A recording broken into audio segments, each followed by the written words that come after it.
guys, today I'm going to be filling in these front garden boxes that we have on our porch with flowers. We had these as strawberry boxes. We actually made a video last year showing you these strawberry boxes that we built in hopes that every year, because they are perennial and they are super spreaders, that they would do really well here. It got too dry and we didn't water them over the winter. I don't know why, we honestly just forgot. And I don't think strawberries are gonna be the best thing to grow here. So I think what I'm gonna just put in right now is some annuals. I'm gonna go in with two that are kind of foolproof. They spread, they love full sun, which this area gets, that are just kind of easy to grow, and that is Petunia and Viola. I'm gonna put them in just kind of haphazardly. I love a combo of colors. I do love a good like clean looking, like all white bed or all purple or kind of a mixture of two, but I'm also really into like the wild look, like an entire spray of color. So I think that's what we're gonna do and just kind of go rainbowy with it. I've got anything from yellows, purples, pinks, and blues. So it's gonna be really pretty, and it's great because we're actually having people over this weekend and we'll have a bunch of beautiful flowers here in the walkway.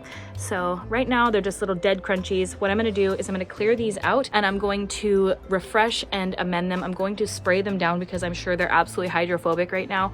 If you're a new grower and you don't know what hydrophobic means, basically the soil gets to a point where it no longer like absorbs the water, it repels it. So when you put water on it, it just drains right through, and you want the soil to hold moisture. So soaking it can really help, but I'm also going to amend these with some fresh soil that I got from Home Depot. It's just an organic soil. So that's what I'm gonna do, and I thought I would bring you guys with me because it is a beautiful spring day. Our cherry tree is bloomed back here and it is absolutely to die for stunning. It pains me and makes me want to cry that it's only for like 2 to 3 weeks out of the entire year, but that's okay. I guess that makes it more special. And we're just gonna plant some flowers. So let's get to it. So yeah, these are just absolute dry crispy. The nice part is that down here, down below, there is just kind of an unkempt area. So I can just kind of toss this stuff down instead of having to haul it off to another location.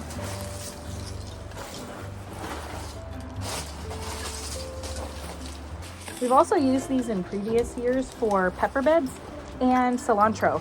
And growing cilantro right here was awesome because we use a lot of it in the summer. We do a lot of cooking with cilantro. And we could just walk straight out our front door and have cilantro at the ready. It was so nice.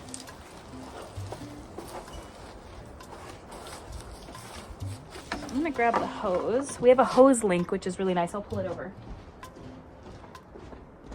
If you don't know what a hose link is, it's basically a hose that is completely retractable. It retracts completely back into this big reel.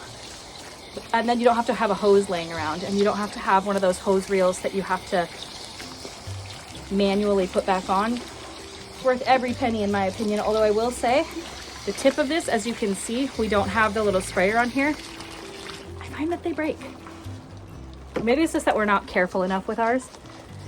So this is extremely hydrophobic. The water's just wanting to sit right on top. It seems like I absolutely filled it, but it just goes straight through. I have this. This is the first time I've gotten this soil.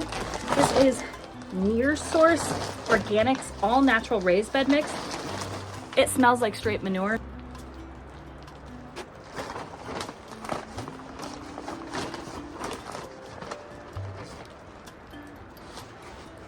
So each of these spread, and I'm not gonna have to fill them completely full, but I do like to fill my beds relatively full so that they're not lackluster. So I think this is gonna be the mixture that I do for this guy right here. These are Violas. They don't have a specific like name on them, but look how darling these are. I love Violas. Specifically for me, the reason that I like them, because they spread, they profusely bloom. This will bloom from now until frost. They kept blooming all winter for us because it was a mild winter.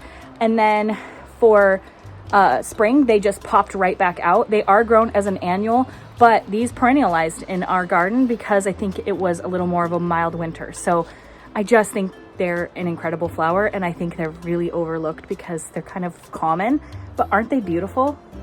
Yeah, they're darling. These are another flower that I think are really underrated. I just think that they're absolutely wonderful. These are wave petunias. There are super petunias, and then there are petunias. There's all different kinds. This kind is cool. Wave petunias are self-deadheading. So when they're done, they just pop off instead of you having to go through and deadhead them. They just keep profusely blooming throughout the entire season as well.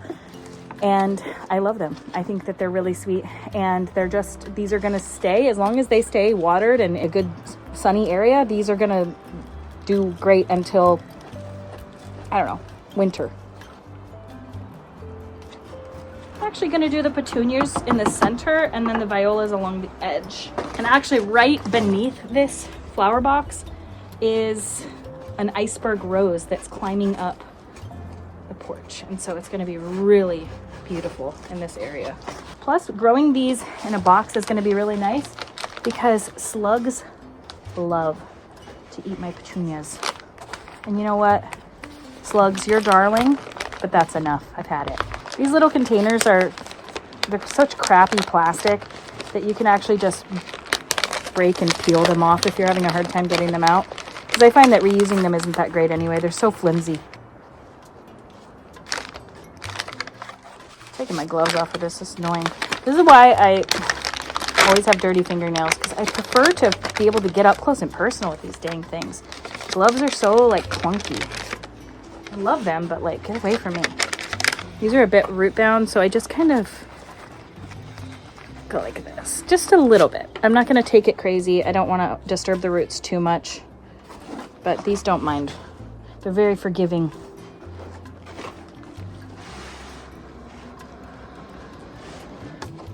That's cute. You should be filming. I literally am. I literally am.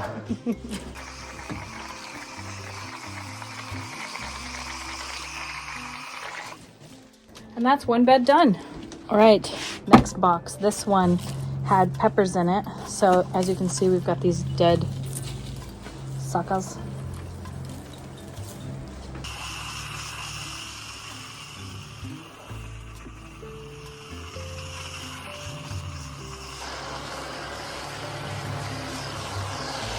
One thing is when you're planting, and this is something that I learned from Garden Answer, that I was doing wrong for a lot of years and really not loving things that I was doing, is that I was kind of underplanting beds.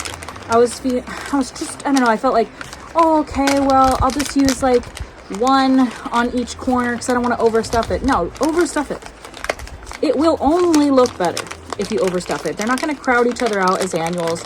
You're only growing them for a season. If they do, you can kind of move things around as needed, but I just haven't had that be the case. And when I overstuff my beds, this isn't even overstuffing. This is like pretty minimal compared to what Laura would do, but it always looks better when you overplant versus underplant. Some plants you don't want to, but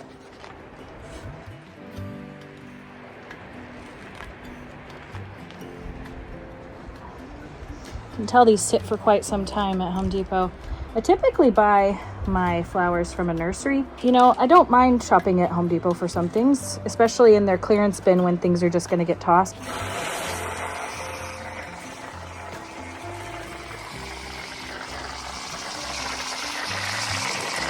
All right, bed number 2 is done, and it looks so beautiful.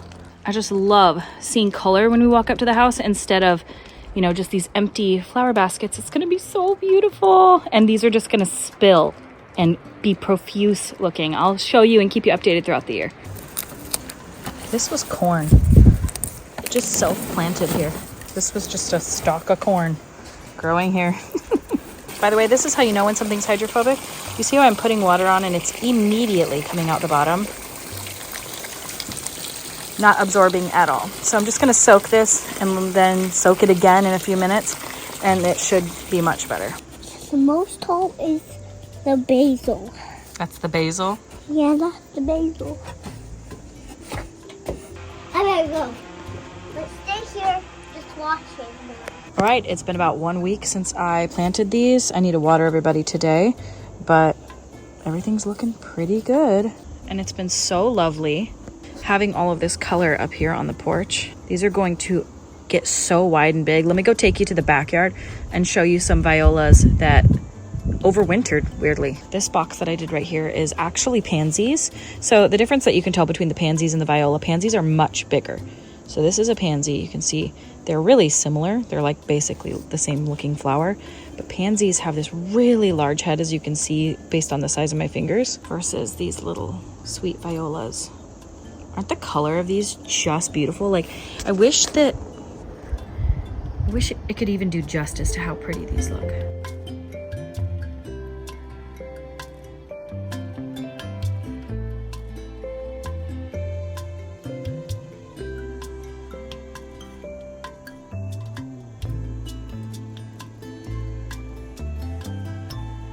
I'm gonna be able to change her to her spring outfit here soon, but this one sadly is pretty realistic. Other than today, it's been raining. If you come back here, look how beautiful. These guys are just showy, stunning, amazing. Let me show you back in this garden bed. All of these overwintered. Like they're being absolutely decimated by slugs, but let me show you over here.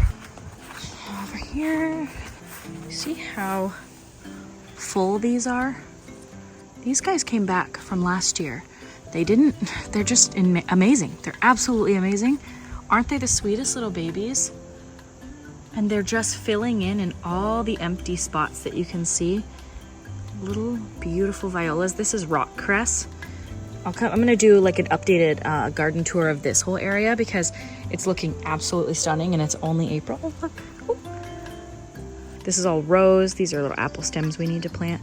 But as it fills in this bed, it's always just bloom, bloom, bloom. Let me show you over here as well. This guy's still in shade, but this gets pretty good afternoon sun. Do you see how they just fill in? We have these tree roses right here. So these ones are really sweet too. Look how sweet they are. Just think they are the most darling. That's it for today's video. I hope you guys enjoy watching me plant flowers. I love doing it. It's so peaceful, cathartic, so soul fulfilling. I love it so much. I'm about to start planting my dahlia garden. Zach is out building the dahlia beds like as we speak, and it's gonna be so pretty. I have so many tubers that I bought. This will be my first year growing dahlias. I have never done it before, so I'm a little nervous to see how it goes because I hear they're a little finicky. So we're gonna see, but I'm following all the instructions right here. I just got this in the mail. These are some jute trellises so that the dahlias will have some staking and some support. I don't have to put these up right away. Oh, I have these too. We need to plant these and I'll show you updates as those go along. They're gladiolas. I've never grown gladiolas as well. Thank you guys so much for hanging out with me, and I will see you at my next video. Bye.